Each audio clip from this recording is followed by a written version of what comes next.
Hello everyone, this is professor MH और आज के इस वीडियो में we will discuss feed forward control.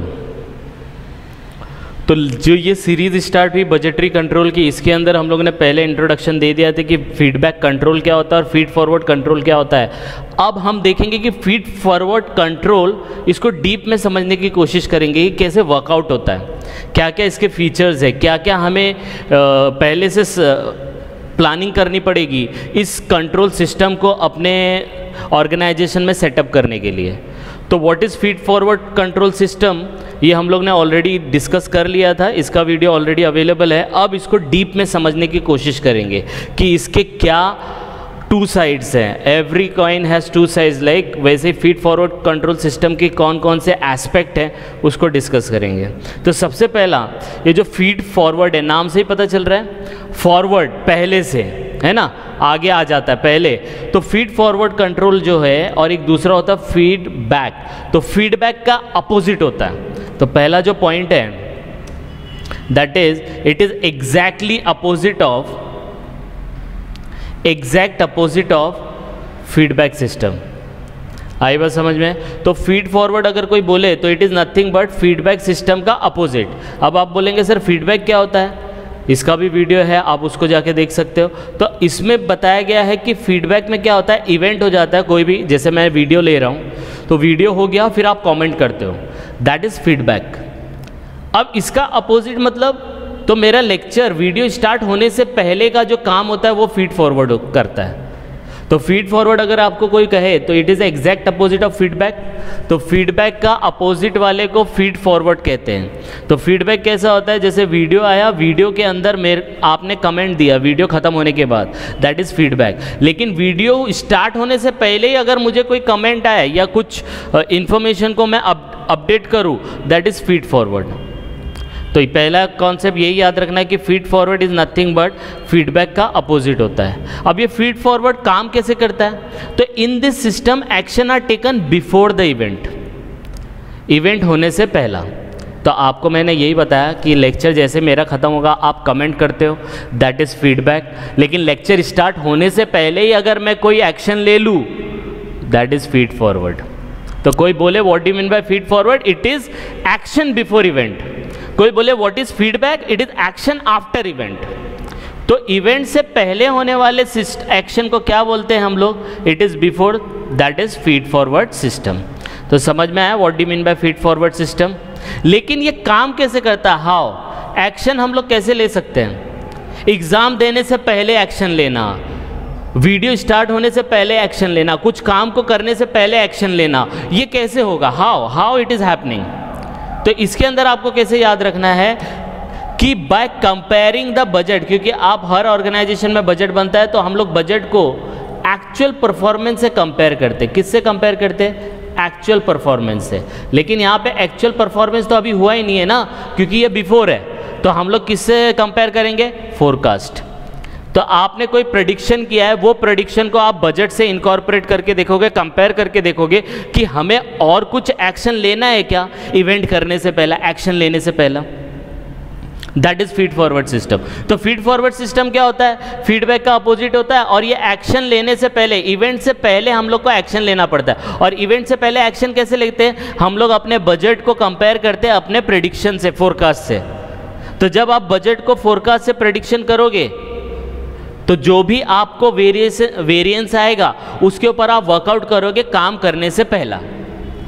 आई बात समझ में, यस और नो। जैसे आप देने जा रहे हो एग्ज़ाम देने जा रहे हो, तो एग्ज़ाम देने जाओगे, एग्ज़ाम देने के बाद आपका रिजल्ट आता है, that result is feedback system. बराबर है, फेल हो गया, पास हो गया, डिस्टिंक्शन आया, टॉप किया, राइट। लेकिन एग्ज़ाम करने से पहले ही अगर आपने कुछ एक्शन ले लिया, भाई मैंने पूरा स्टडी किया है कि नहीं किया है, रिवीजन किया है कि नहीं किया है, मैंने ये चैप्टर कवर किया है कि नहीं किया है, तो आपने पहले से अपना बजट बना लिया होगा कि मैंने 4 घंटा पढ़ना है।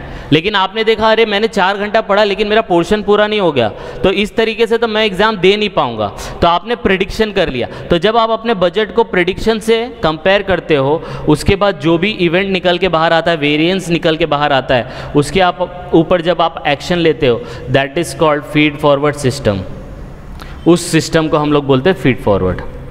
तो आई होप आपको कॉन्सेप्ट समझ में आ गया होगा, राइट। तो this is all about feed forward system होता है। फिर आगे क्या दिया है कि एक्शंस आर टेकन, जो एक्शन आप लेते हो is to correct the difference coming after comparing. जब आपने ये बजट को फोरकास्ट से कंपेयर किया, उसमें कोई भी डिफरेंस आया, वो डिफरेंस को आप करेक्ट करते हो। तो आपने क्या किया था, एग्ज़ाम देने जा रहे हो, एग्ज़ाम देने से पहले ही आपने अपने सिस्टम को चेक कर लिया था कि भाई मैंने पूरा स्टडी किया है कि नहीं किया। देखा अरे बाप रे 2 दिन के बाद एग्ज़ाम है लेकिन मेरा अभी तक पोर्शन पूरा नहीं हुआ, तो 4 घंटे की बजाय मैं अब 8 घंटा पढ़ूंगा in order to cover the entire portion. तो ये जो एक्शन लिया जाता है, तो जो भी आपको डिफरेंसेस आए थे बजट और फोरकास्ट के अंदर, उस डिफरेंसेस को करेक्ट करने के लिए एक्शन लिया जाता है। आई बात समझ में। फिर नेक्स्ट इसमें बोला है कि फीड फॉरवर्ड हेल्प करता है कंपनी को to know the problem before it happen. वही बोला है ना, बिफोर है ना ये। तो ये आपको कंपनी को हेल्प करता है थ्रू प्रिडिक्शन कि कंपनी को क्या प्रॉब्लम हो सकता है, होने से पहला, प्रॉब्लम होने से पहला क्या प्रॉब्लम आ सकता है, इसके प्रिडिक्शन में हेल्प करता है फीड फॉरवर्ड सिस्टम। आई बात समझ में। नेक्स्ट पॉइंट बोला है कि feed forward system are costly, क्योंकि आपको पता है इसमें प्रेडिक्शन करना पड़ता है, तो बहुत एनालिसिस करना पड़ेगा, बहुत प्लानिंग करनी पड़ेगी, और पता है आपको प्लानिंग और एनालिसिस में टाइम जाएगा, और टाइम इज़ मनी, तो मनी जाएगा तो it will become costly also. तो एडिशनल रिसोर्सेज की ज़रूरत होगी, तो एडिशनल रिसोर्सेज की ज़रूरत होने की वजह से ये महंगा हो जाता है, कॉस्टली हो जाता है। आई बात समझ में, यस और नो। फिर उसके बाद बोला गया है कि फीड फॉरवर्ड कंट्रोल सिस्टम को प्रिवेंटिव मैनेजमेंट कंट्रोल भी बोलते हैं। प्रिवेंटिव बोला ही जाएगा ना, आप इवेंट से पहले ही एक्शन ले रहे हो, वो इवेंट हुआ ही नहीं उससे पहले ही एक्शन ले रहे हो, तो मतलब आप चीज़ों को प्रिवेंट कर रहे हो, गलत चीज़ों को होने से बचा रहे हो। That is called, it is called preventive management control. तो कोई आपको पूछे कि what is feed forward system, तो इट इज़ नथिंग बट ये इवेंट होने से पहले का एक्शन है। एक्शन लिया जाता है तो कब एक्शन लेते हो, जब आपको डिफरेंस मिलता है। और डिफरेंस कब मिलता है, जब आप अपने बजट को और फोरकास्ट को कंपेयर करते हो, जिससे हेल्प होता है कंपनी को अपने बजट और फोरकास्ट को कंपेयर करते हैं कि प्रॉब्लम फ्यूचर में जो आ रही है उसको पहले से ही पता कर सके।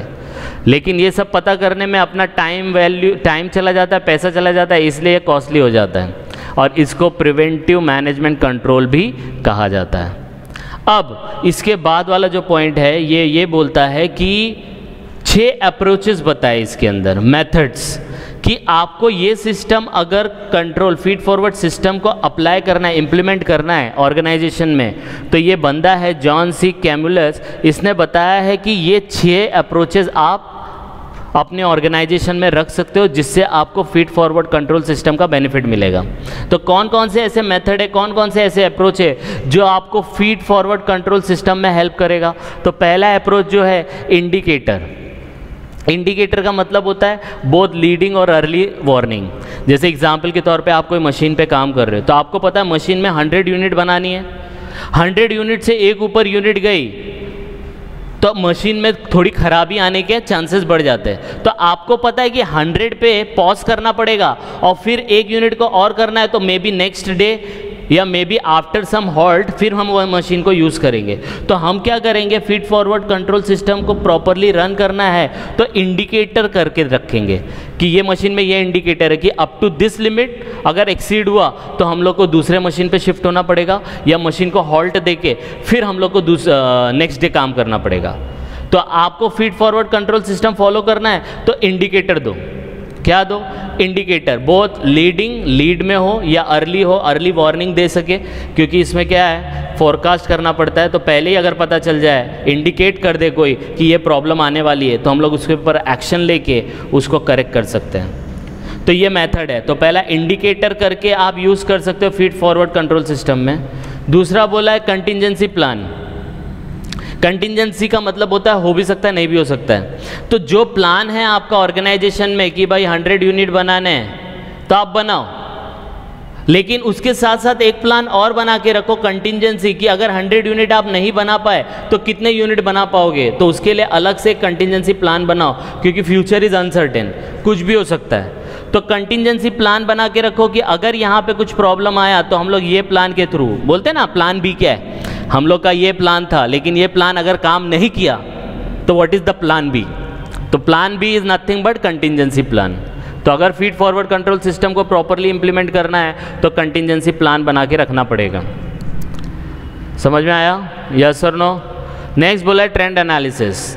अब फीड फॉरवर्ड कंट्रोल सिस्टम को इम्प्लीमेंट करना है तो ट्रेंड एनालिसिस करो। और ट्रेंड एनालिसिस कैसे होता है? आप 3 साल का डेटा लेते हो, आप 5 साल का डेटा लेते हो, आप 10 साल का डेटा लेते हो और इसको एनालाइज करते हो और चेक करते हो ये 10 साल के अंदर क्या ट्रेंड था।